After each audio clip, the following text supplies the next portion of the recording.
Harmonize, the podcast. Yes. With Nina and Kenya.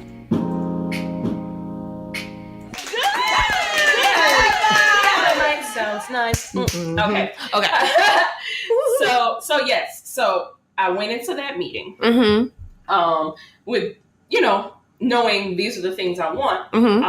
And I was very clear about it. I think I called you and Kelly, and I was like, I'm all emotional and I'm nervous and all the things. I think I called Aisha, and I think I called Jonathan. Yeah. And I was like, oh my God. And, I got all of that emotion like out of my system before I went in. And then I was like, and here is what I know I want and need from this meeting. And these are the things that I need to happen.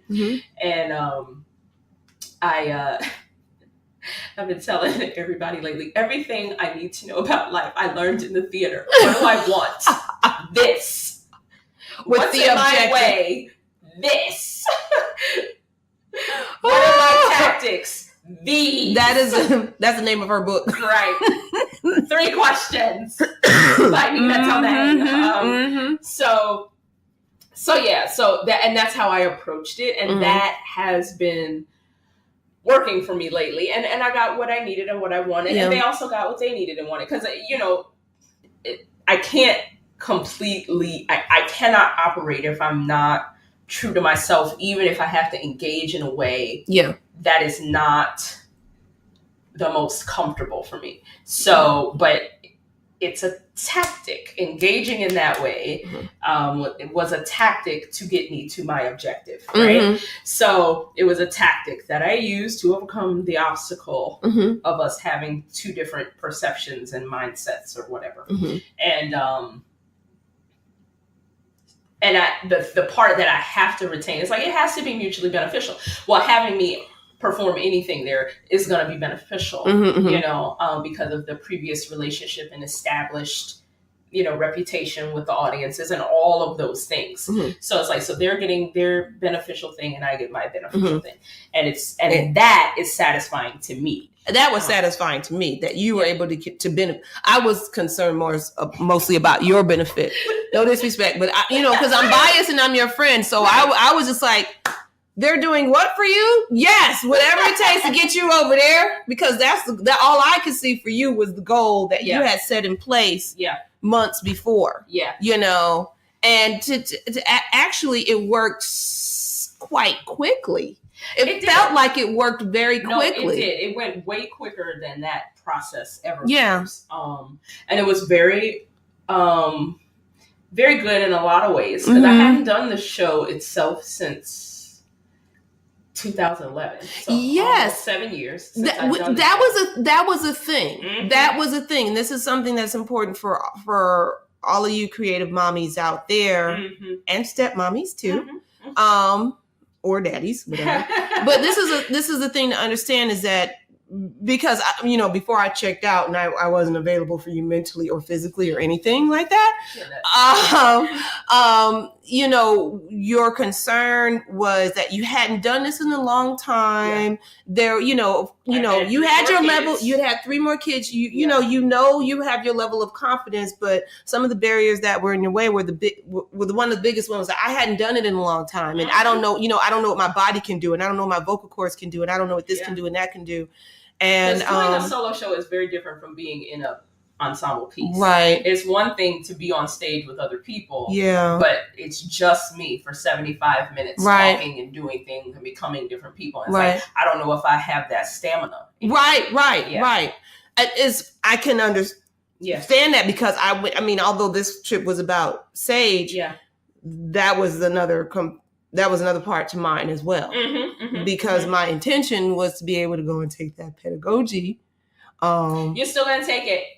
I'm going to take it. I am. But I feel because dance is very much time sensitive. It's a time sensitive art. Yeah. And although there's new ways to break through that and overcome that, and I believe that I might be one of those people because I'm here at my age doing what I do with knee surgery and 2 babies. They're not babies no more. Yep.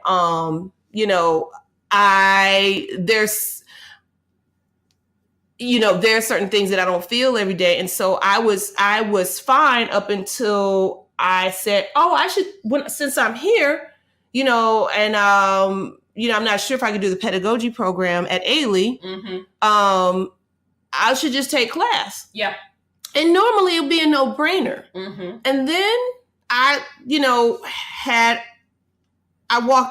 paid for my class, had my leotard on, my towel, water. Kids were with me.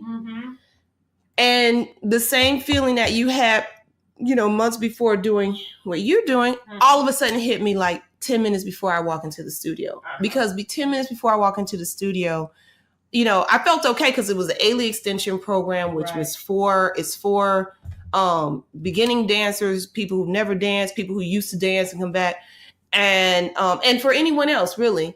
But then I'm just saying, Ken, you probably walked in there and be like, I'm a big my God, Fresh Prince, and I walked out when she left. I fainted when I left. You did not faint. I was like, but it was a serious thing because 10 years ago, I'd be like, come on, let's just go take the class. I wouldn't think anything of it. Right. I was fine until I saw like 20 students from France coming in there stretching legs to the second, for y'all dancers, to the second position. Even back, that extra extension in the hip, which I ain't never had that. Never. Toes pointing into a rainbow like this. If y'all can see me, my hand looks like a swan. Toes pointed. They're flexing, using bands and stuff, trying to get ready for class. I'm like, what the hell y'all think is about to happen up in here? So I was like, and I have my kids with me, so I can't punk out and be like, what? I changed my mind. But they could see that something was wrong. Sage she was just like, Mommy, look at me. Mommy, this. And she's taking pictures in front of Judith Jameson. And, Mommy, can you take a picture of this? Let's hold it. And she's trying to do Missy Copeland's thing. And I'm like, oh my God, girl, will you just stop so I can have a minute?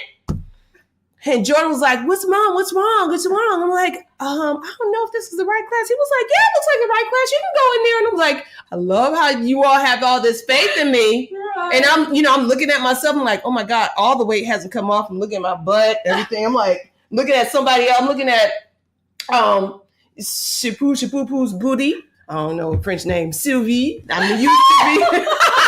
And then, Julian and all of them, they have this body. And I'm like, oh, snap. What have I gotten myself into? So I walk in and I'm like,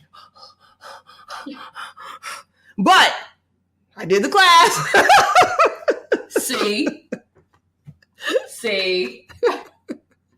And by the time I was doing, you guys know the forced arch, y'all dancers, forced arch toe to the ball and down, heel up, toe. So by then I was just like, what the hell am I doing? What in the hell am I doing here? But then after that, it was fine. It was work. Yeah. It was work. I'm going to put up a piece of the video because, remember Nathan took a video of us when you were giving me my choreography for your mama. Yes. The rehearsal hall. Yeah, because you were in that either just coming out or you were in that space. But this is what's going to happen though. See, y'all can see this video on the Instagram, right? Of Kenya doing all this stuff and me behind her trying to keep up. That was me. You were keeping up. You were keeping up. Eventually. Yeah, she was first teaching. I am willing to embarrass myself. Oh my God. It was not. She was beautiful. Eventually, after I rehearsed it. But I remember your state that what I want to show you is how she looks when she was just coming up with choreography like, out the air. And then you're going to do this. Because you can do it. And then you're going to leap. I was like, who going to do that where? What are you talking about? Oh my God. And then you're going to run across. Who going to run But look, this is the point though. Wait a minute. The point is, ladies and gentlemen, is that the fear that we overcame the fear. Yes. And this is what has what this year has been about. Yeah. And this is what Harmonize, the podcast, is about. Harmonize! The podcast. Wait, have I ever told the Spirit Talk story on here? I think I did in one episode. Well, tell us again. We were really, really silly. So we were really silly. What episode could that be? Girl, all of them. There was, my sister will remember this story. Okay. So there was a man I dated in college named Roscoe. Very, very dear friend. And he was part of this African Story Dance Theater troupe. Okay. We were both part of it. And the name of it was Spirit Talk. Okay. So Spirit Talk was the like transitional entertainment at this fundraiser fashion show. Oh, okay. In New Orleans. Mm-hmm. So, you know, alcohol was pouring freely like water. Oh, nice. But the MC was lit. Oh my God. I mean, she was lit. So by the time Spirit Talk came out, like for their last, yes, Aisha, the time Spirit Talk came out for the last transition, she was so lit. She was like, Spirit Talk, we love them. Them's our people. So there's a couple things in my life that take on that cadence. So Harmonize, like whenever we say Harmonize the podcast, it sounds like Spirit Talk. Like, Harmonize the podcast. That's our people. We love them. But when I tell you she was so lit, it was so funny. Oh my God. That was a side. So you were there, Miss Aisha? She wasn't there, but she knows. Okay. Yes, I tried to hook up with you. I'm so sorry, girl. I understand. You ain't got to explain. I ain't got to explain. We tried to hook up. Miss Aisha was there preparing for some happiness that was happening in July, and I won't get into that because. Okay, so I'm gonna tell that story. Mm-hmm. I need you to go get the charger. Yes, right there. Wait, hold on. On the counter, so that the Instagram Live doesn't die. Excuse me. Oh yes. You know what? Oh, okay. Oh, so yes. So, back to we living our best life. Okay, so I ain't going back and forth with you. So what had happened? So we did the send off performance. It was very well attended, very well received. Mm-hmm. Learned a lot, figured out some things. Thank you, Miss King. You're welcome. Learned some things about the show and the script. Went to LA where Miss Kelly Dawn, who resides there. Yes, she was on the show, y'all. And she was on episode 10. Yes. You know, if you don't know her, go to episode 10. She is so funny. Lord have mercy. And we and she ferried us around. And Nathan went with me, my director. Mm-hmm. And I understand ferrying them around was like a big deal in California. That's a big deal in California. Yeah. Because everything. Like, you can look on the map and it could be 10 minutes away. That means it's going to take you 40 minutes. That's what that means.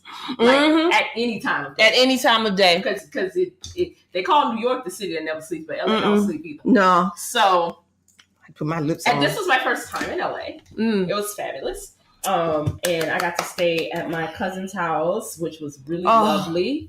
I love your cousin. And so we got to stay there, and it was lovely. And isn't that funny how things fall into place? Because you were kind of like, oh my God, where are we gonna stay? Did I make that face though? No, I added that. No, we were a little stressed about figuring that part out. And honey, let me tell you, it ended up being so beautiful. It was the most beautiful. Yeah, so thank you. I thank you. Yes, thank you, cousin Liz and Bob and Gloria. Yeah. But it turned into like a really so we'll get to the show itself in a minute. Mm-hmm. But I got to see friends from undergrad. I got to see friends from grad school. I got to see former students who are now living out there and they're grown people trying to do their own thing. Yeah.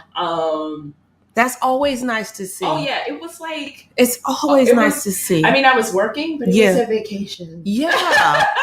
Yeah. And the show was really well received. And you know, Fringe festivals are strange because like the Hollywood Fringe is over 400 shows. Mm-hmm.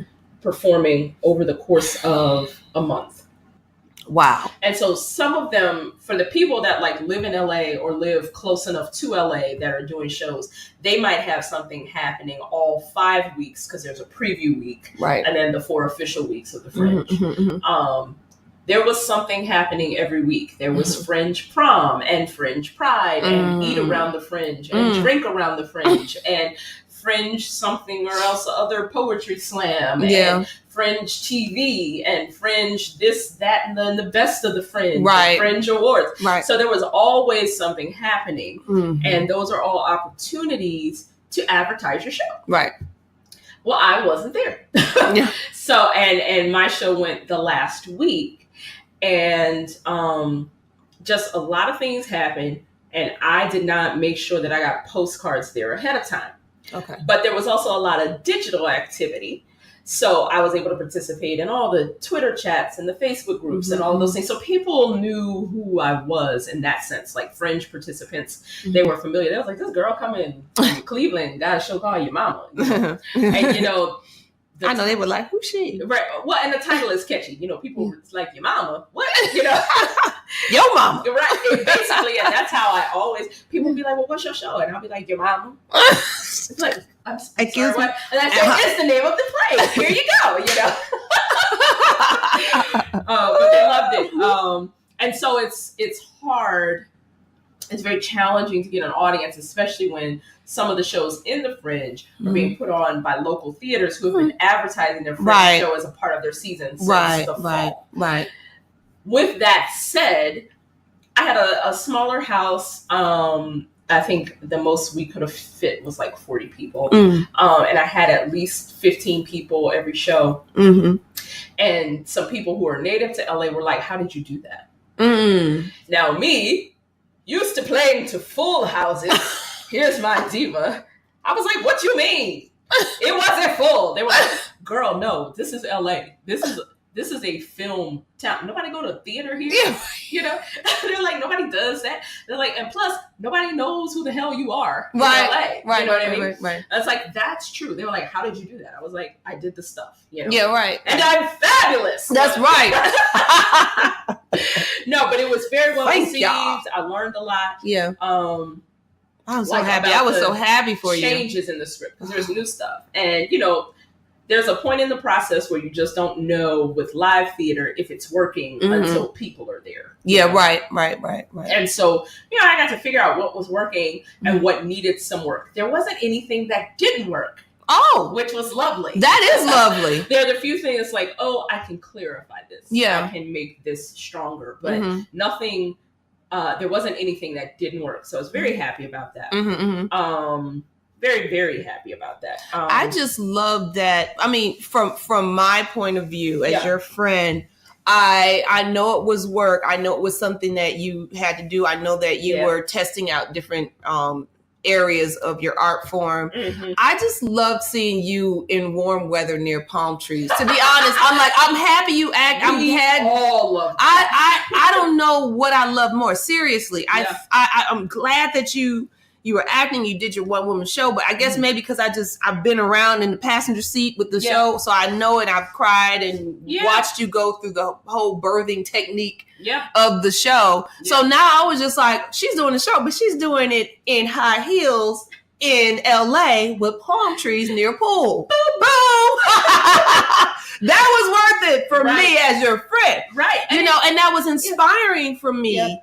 As well as an artist, just the thought of that, right? Just the thought of that. It was like the long game because, like, I knew that this wasn't the like, oh my gosh, go to LA and get discovered. Yeah, no, by big agency. That's not what this was. That wasn't the point of this. Yeah, that's right, and that's right. There will be one of those trips, but that wasn't this one. Yeah, But so it's really hard. No, hard is not the right word. It is challenging to answer the question when people are like, how was the trip? Because I know what they want to hear me say is, oh, I got signed by so-and-so agent. Yeah, no, that wasn't what that was. Like, no, that wasn't the point of that. Actually, I went to LA so people in Cleveland would hire me again. Right. No, I'm serious. Oh, yeah. I'm serious because it's like you go away and you do something out of town and then suddenly you're back. You're legitimate. Right. And I think, I think mostly too, just that you needed that refresher, because how long had it been again since you'd done this? Before I resigned, it had been about 4 years. Yeah, and so it's time to get back. Production. Right, I've done little stuff here. Right. Yeah. And I think, so then we really did have a similar experience, because I don't know where it came from. My hope was, my first priority was Sage. She said, Mommy, I want to do this. Are you sure you want to do it? Yes, I want to do it. Are you sure you want? And so when she said yes, I was like, well, we're going to get her the best. We're going to go the best way possible. We're going to go what's going to be best for her. Yep. And then in the meantime, I found myself in it, you know, so I kind of go back and forth. Like, did I do this for myself, or am I doing this for my child? Am I really both? It really was both. It really was okay. And it was gratifying for me and my entire family, which, you know, for me, me being happy is wonderful. That's very important. Yeah. The fact that my family and extended family even and friends can benefit from it is just, you know, the bonus. Yeah. So I felt the same way. You were talking about how you'd gone to LA and you'd seen all of these people that you hadn't seen before. It was the same for me. It was really nice to go back to New York, and I was with Miss Deborah Johnson, y'all, who is the owner, or I don't know what's going on with the company now, of Be Free, which is located in Indonesia. I think I mentioned her before on the episode we were talking to Tanisha Barnes, because she has a clothing line called Be Free. And her husband had a restaurant. I think they don't have it anymore. It's, you know, whatever. And it was a good thing, you know. Yeah. But it was a Jamaican restaurant in Indonesia. But anyways, I had seen her. I hadn't seen her in years. She's a stepmom and her son and my son are like New York besties now. Right. And I saw Lakeisha, who is a top real estate agent in Brooklyn, New York. Hey, Lakeisha, I don't know if you're listening, but she's come a mighty, mighty long way. I remember when she was secretary, whatever, at CBS, and then was eating some Wise potato chips one day, was like, I have a child and I'm younger than everybody. She's eating these Wise potatoes. She was like, I think I'm the lowest paid person in here. And we were all like, well, yeah. And she was like, I quit. I want to start my own thing. And she did. And she's very successful. She's, I don't know if she does a following thing, but I'll find out. But I hadn't seen them in 13 years. And I got a chance to reconnect with them. I saw students at Ailey. I was running into students from Ailey. My intention was really to go there to do the pedagogy program. I was a little disappointed because I realized that couldn't happen. And I'm glad that it didn't, because had it happened, my trip wouldn't have been as life-changing as I imagine it would be. It may have even been not a good trip if I had tried to do too much at once, which I was, I was slipping back into mommy mode, trying to do everything at all times. Right. And, but the good thing was that I was there. I was able to reconnect with a lot of people at Ailey. Jeffrey Bonham, thank you so much for all of your kindness. Miss Tiffany, I don't know your last name. I told Jeffrey to tell me, but he'll get back to me. There were so many other people that I'll explain in the next episodes, because I, all of that. But I like you, I needed that change of scenery, and not so much so. Well, yeah, probably so that I could get looked at differently when I come back. But it's important. Mostly so that I could be able to feed my creative soul, because I just needed that. Right. It was long overdue for it. Well, and I think it's like, because you brought up Tanisha. Hi, Miss Tanisha. Hi, Tanisha. She is right now in Vietnam. Go on. I'm going to be there. Yes. Get my toes done and eating some wonderful food and dipping in the pool, because that's all she do. Riding Campbell's, looking fabulous, riding a camel. Who does that with the braids and stuff? Tanisha. That's right. Yes. But I think like one of the things she talked about in the episode she was on was, and I think that one is Creativity Beyond Borders. She talked about needing new air. That was and how sometimes you just have to as particularly as Black women, experience yourself. And we didn't leave America, but it was important to get out of Ohio for a minute. Yeah, it was. Because it can get stale and people can get used to you. People can get used to perceiving you in a certain way. So used to you that they start treating you in a certain way, and you get used to them treating you that way. Right. So you got to go away to be treated differently and kind of, and I think one of the things about LA that was really important for me artistically is I had the ability there to rest and have a little bit of fun and then adequately prepare to perform and then rest after the performance and just remember what it was. So like, oh, this is Nina, the person, the artist, not Nina, the wife, mother, or the mother, teacher, mentor, all of those things. These other things, but just to be just Nina, the artist, for a minute and remember what that felt like. So that I could find the core of that again and remember like where the center of that is so that I could access it more easily because it had been 4 years. Like when we did Medea at 6, not this, but last almost a year ago, a little more than a year ago, rather. Like even that wasn't totally there. It was like I get to feed that. Like I'm gonna get on stage and I'm gonna act and I'm gonna do some stuff. But and that fed a very important space. But it was like I think it was a Kickstarter. I think it was a Kickstarter, absolutely. But it was go to work, come home, make sure dinner's ready. Then go to rehearsal. Then come home. Which is okay. Like that's that's the life I chose. There's nothing wrong with it. But to be able to experience just being the artist again with no other, my only responsibility while I was there was to do my show. Can I ask you this? Yeah. When you came to that conclusion, was that, when you decided that was something you needed to do, was that something that came easy to you? Did you just figure it out one day? Oh, this is just what I need. No. Okay. Me and Jonathan had a huge fight. Okay. That's how it really started. Okay. Me and hubby had a huge fight, and it was more because I was resistant to what he was saying, and I felt like he didn't understand where I was coming from. But it was basically, in a nutshell, he was like, we quit the job so you can act, and you're not acting. And I was like, dude, they're not hiring me. I can't make them hire me. And in his mind, I have always been, and will always be the Nina Domain, who has at this level in Cleveland worked to a point that unless it's a director that doesn't know me, I don't have to audition. They call me and ask me, what show do you want to do? The challenge is, though, in the 4 years that I worked that administrative job at the big theater in town, I was not acting. And at that time, almost everyone's leadership transitioned. So the new leadership didn't know me in that way. So they were like, oh, okay, that was cute. She was good. And that's what you talk about when people get too used to you. Right. Well, and it wasn't even that they were used to me. Oh, they didn't know me. Their view of me was, oh, Nina works for CPH as an artistic administrator.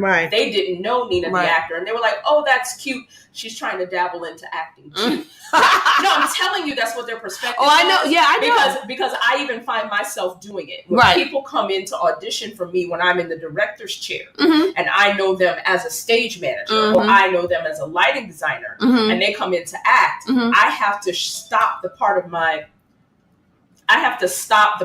brain that's like, oh, but you're a lighting designer. Right. You know what I mean? Because I know it's human nature. In a sense, it is human nature. But here's the difference. Because I am that girl that does all of those things, I understand that other people have that capacity as well. Right. And I make the active effort to say, don't do that.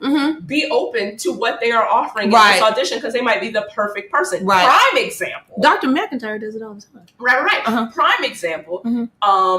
When I did directed Adventures of Black Girl in Her Search for God. Oh, yes. Prophet. Everybody knows Prophet as Prophet is a carpenter. Prophet builds the sets. Prophet played 4 characters in that play and blew everybody's mind and almost stole the show. And that was I don't know Prophet. If I did, I never saw him. Right. I know him as the person who came and blew it out the box in your production. Because you usually don't see him. Right. He's behind the scenes. Yep. He's very quiet. He's the carpenter. He's very humble. He appears like smoke out of the ether. With a new set piece, and disappears again. But he was alive. I would love to see him more. I want to see more of him. He did. And so that's the thing. It's like I understand. It's not that I don't understand why people do it. I absolutely understand it. But it's not right. And so here's me. I'm gonna be honest, y'all. So we had our we won't call it an argument. We had our creative discussion. Oh, that's it. I left it really pissed. And so then my petty patty came out, and I went and made a spreadsheet. I was like, no, I'm serious. Yeah, she's right. I opened Google Sheets. I was there. I made all you got was no. That's all right. That's all right. All these glides I got. That's okay though. That's okay for 5 minutes. That's all right. I made one sheet in the book was colleges and women's colleges with theater, psychology, and Black studies programs. I could chore your mama too. There was another sheet. Here are fringe festivals across the world. And then there was another sheet. Here are, the theater festivals, Black theater festivals, soul theater festivals. Yeah. And so that's actually how it started. Because I was like, this is what I'm going to do. I'm going to do one of these 3 things. And he absolutely 100% supports everything I do, but he was like, girl, what?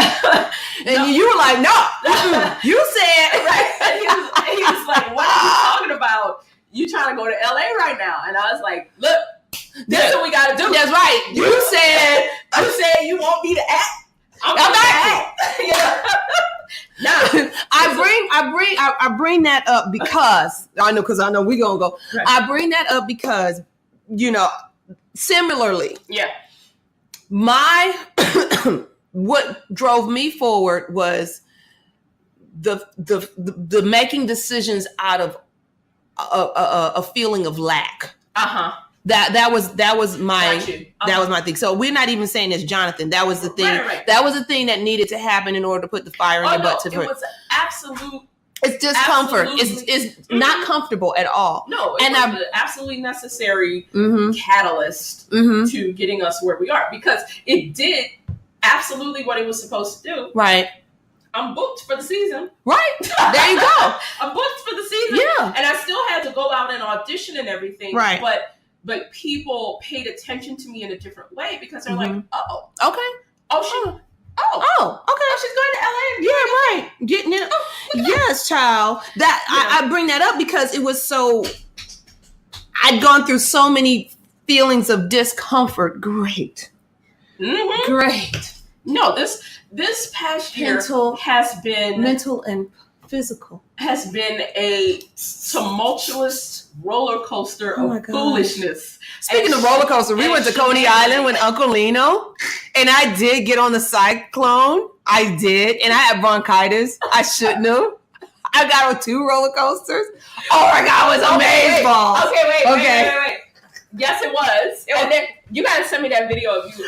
Because it won't post from me. Yeah. Oh my gosh, it won't post it. Okay. You and Lino dancing. Okay. So that's it was a roller coaster. Yeah. I bring that point up because we're serving people. We started this for people like us. Yes. Okay. Who are in the pit of motherhood, wherever you are, or grandmotherhood, whatever. In the pit of it. I mean, I know it's so bad. It's not bad, but when you do dirty diapers every day, you don't see the importance of it. But it's an important thing. It's an important thing, and you feel like you're losing yourself when you're doing diapers, or when you're trapped, taking your 13-year-old back and forth and back and forth and back and forth, and buying stuff and doing stuff and cooking and cleaning, all this other kind of stuff to make it all work out. Right. So, if you live in a rural area, rural compared to Los Angeles and New York or whatever, you just feel like you're losing yourself. So when you make the decision on, when you're saying to yourself, I wish I could do it. I wish I would. You can do it, but it's not going to just be like, here you go. I mean, it might, to a certain degree, it might be like that, but there will be some time. There's going to be that roller coaster ride. Yeah, no, it's going to be hard. It's going to be hard, but what you're doing already, when you don't do it, is way worse. Yeah. So, and it's going to be hard until it's not anymore. And then you get rewarded. Girl, wait, my birthday. Can we get to this now? Yes. Let's talk about her birthday. So she does the fringe. So I did the fringe. And she comes back. And I come back. And it was wonderful. And, they got their best mommy. Right. They got their best mommy. Mm-hmm. Jonathan got his best wife. Everybody got their best friend back. We were done filming the Mighty Mighty Glovers. Like, a lot of stuff is happening. Yes. And then my birthday came. And my sister sent me this card. And I got it like 2-3 days before my birthday. I'm like, that's so sweet. Look at this card. Pookie. Like, this is so nice. And so then on the day of my birthday fell on a Monday this year. Uh-huh. And so Jonathan had to go into work. I was like, no, it's fine. Because just getting off at like 2:30. It's fine. Yeah. So he went to work. And he's like, I'm not going to take no overtime, whatever. I'm going to come straight home. I said, okay. So he comes home, and he comes in the door, and he's like, look who I found. I'm thinking it's going to be you or Nathan or somebody, drive by for the birthday, and he pulled up, and y'all pulled up at the same time. Right. No. It was my sister. Yes. Pocahontas herself. Yes. Stop calling that girl Have you Pocahontas. ever seen? Well, I wish I had a wig and a bird on my finger. She's so beautiful. She will never get a wig. Do you understand? I know. We will never give Kenya that type of wig because we will never. Look, the day she got the ponytail, it was already. I'm still trying to get the hair color the same way. She was doing the Beyonce ponytail swing. How not to hurt my neck now. So my sister comes in. Oh, which is why I couldn't get in touch with her when I was in New York, because she was making these plans, y'all. Right. She was making these plans, and she was on her way here. Okay. Why it's like so dark. All of a sudden, maybe if I do this. Nope.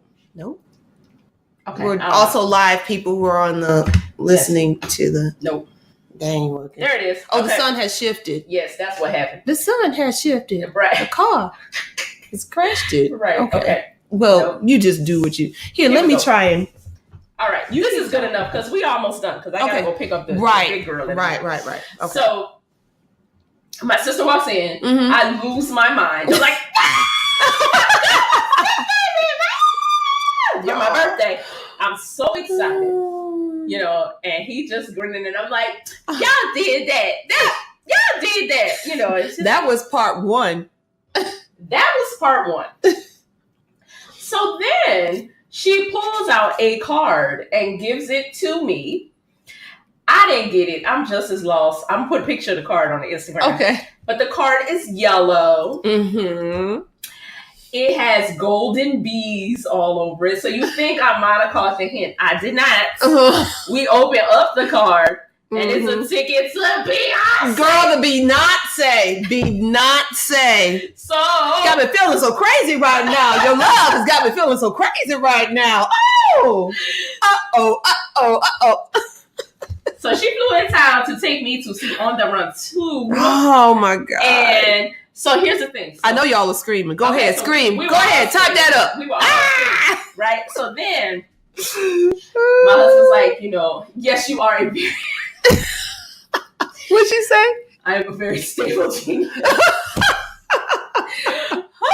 So my husband is like, I worked all this overtime the last couple of weeks, paid off the credit cards, get what you want. I was like, bloop! So we went shopping, and first day we couldn't decide. It's like, okay, we have to come up with a theme. And we decided, okay, we're going to dress like Coachella. It's like, okay, good, we got it. So we go shopping, and we're planning it out. I'm like, okay, and my daughter is in Broadway camp, and the other kids are going with it. Yes, she was with Broadway camp, but Hamilton. My mother-in-law called me and was like, do you want me to take the kids to see their cousins? I was like, yes, please come get them. So she came and got the kids. So the kids gone. Me and my sister shopping, and I'm scheming because I'm like, okay, so Hamilton is happening downtown. It's a game and a concert. We're going to get downtown about this time. We're going to park early. I'm not playing with these fools. We're going to do whatever we're going to do. Right. Meanwhile, my sister just texted. I'm like, who are you talking to? Yeah. And she's like, oh, Jonathan. He said he's going to take us downtown. I'm like, bet. Even better. So we're just playing. We just shopped. We took our showers. We put on our makeup. Lord. We put on our little temporary glitter tattoos. All the stuff, right? I come downstairs. I'm like, what are you doing? He laid out on the couch. Sleep. I'm like, we have got to go. The queen is waiting. And he's like, okay, we're going to get there. I'm like, we're going to get there. I'm like, okay, honey, get up. Honey, get up. He's like, all right. So I'm just like, ugh. And I turn around. Now, I'm going to see. Look, we're going to see if we can show them my window. Okay, y'all see that big window right there, right? Okay. So I turn around and look out the window. And it's a limo. Honey, did you say that? Limousine. He ordered us a limo. Baby. Girl. What I tell you? I was like, this birthday don't owe me nothing. Oh my God. We did not sit down for the entire 2.5, 3 hours of that concert. I know the next day y'all was like, hello. No, we couldn't, because the next day was Kelly's father's funeral. He passed away, y'all. Yes. So, and you had to dance.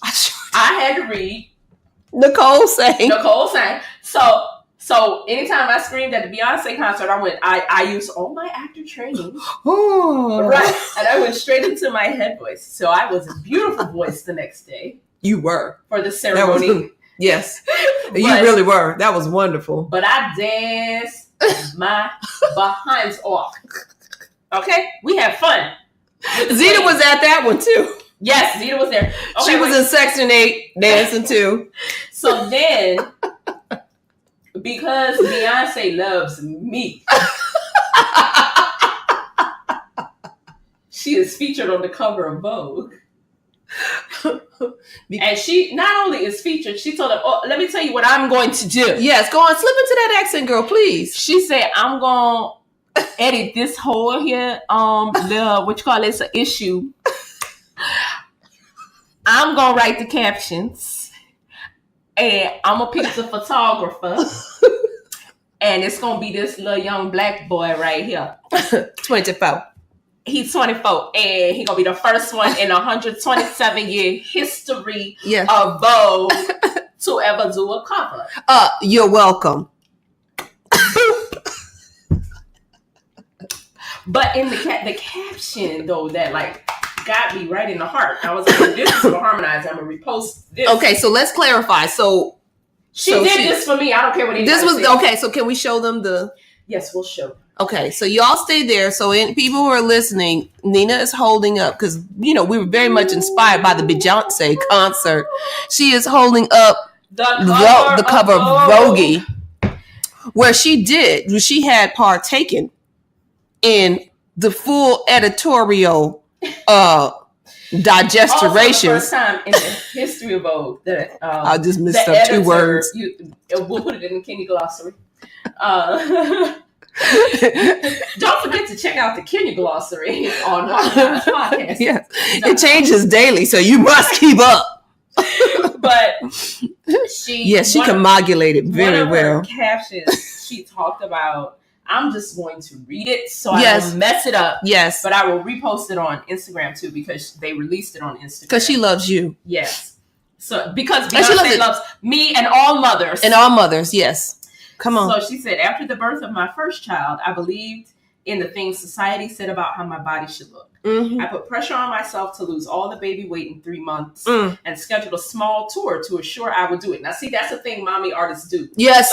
Like, artists do. Yes. Right. It's like, I'm going to I'm going to do a show so I can make sure I meet this goal. Right. I'm going to do yoga up until 8 months just because that's what they said on the maternity magazine. Instead of eating that sleeve of Oreo cookies you should have been eating anyway. Go ahead.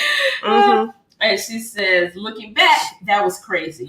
I was still breastfeeding when I performed the Rebel shows in Atlantic City in 2012. After the twins, I approached things very differently. That's right. I was 218 pounds the day I gave birth to Rumi and Sir. That's right. Get that poundage out. And here it is, though. I was swollen from toxemia and had been on bed rest for over a month.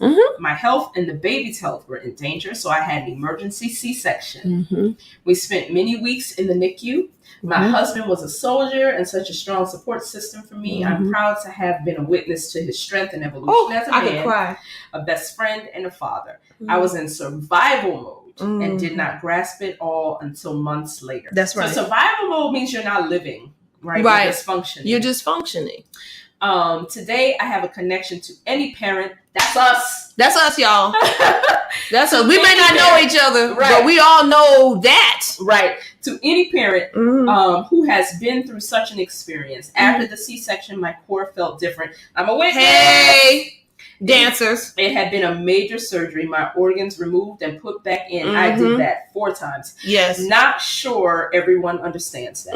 I needed time to heal, to recover.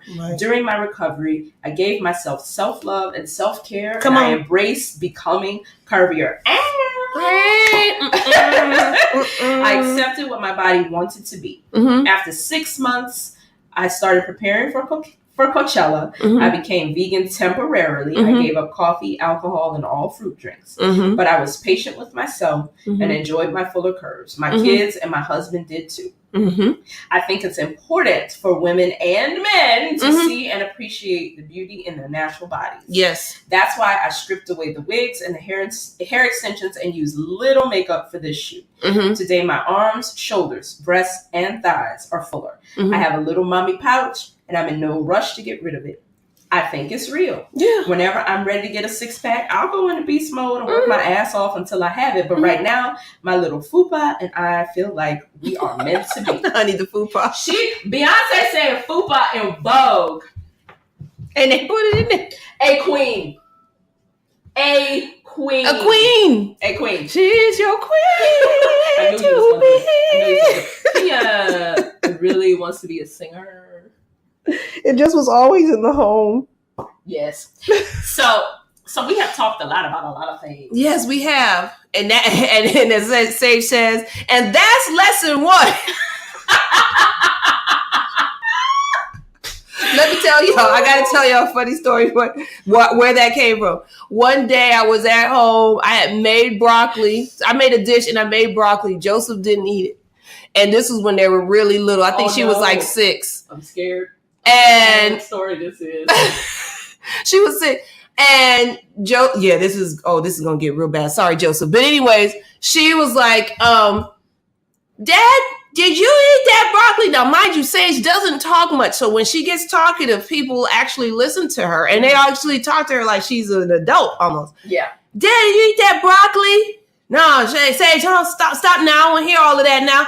You need to eat that broccoli. Mom went out and she worked and you didn't eat that broccoli. You need to eat it and you're going to be upset because your boo-boo's going to fall out and you're going to say, hi, my boo-boo fell out. Can I get another one? No, you need to eat that broccoli. So she fussed at him so bad. I actually felt bad for her because I didn't stop her because I was like, you know what? She is absolutely right. You need to eat that broccoli. Really so it was so bad. She fussed at him so much, you all. I left the house and came back an hour later. She was still fussing at him. You better eat that broccoli, warm it up. He's like, all right. If I eat this, will you be quiet? She was like, yes. He was like, okay. So he went to warm the broccoli up. He ate it. And while he was warming up the broccoli, she was like, and that's lesson 1.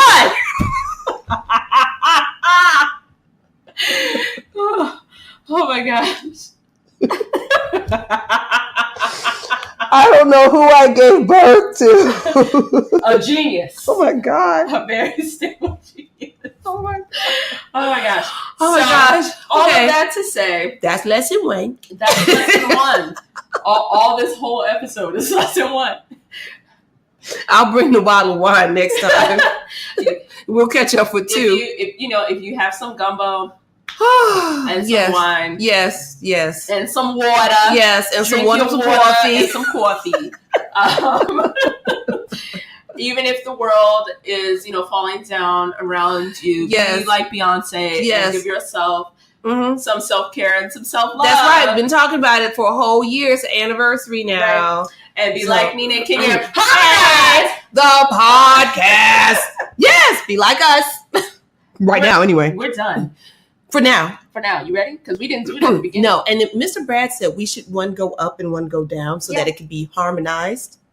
But that's the fun of it, that we don't actually do it. That's the joke. Oh, okay.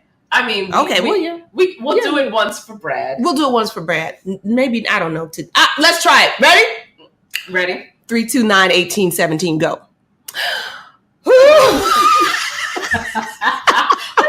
The hell type of count was that? That was a Kevin Hart choreography count. 2, 1, 17, dropping all down, all around.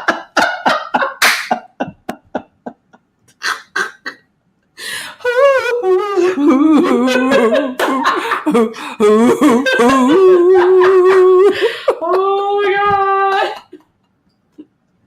And the scene.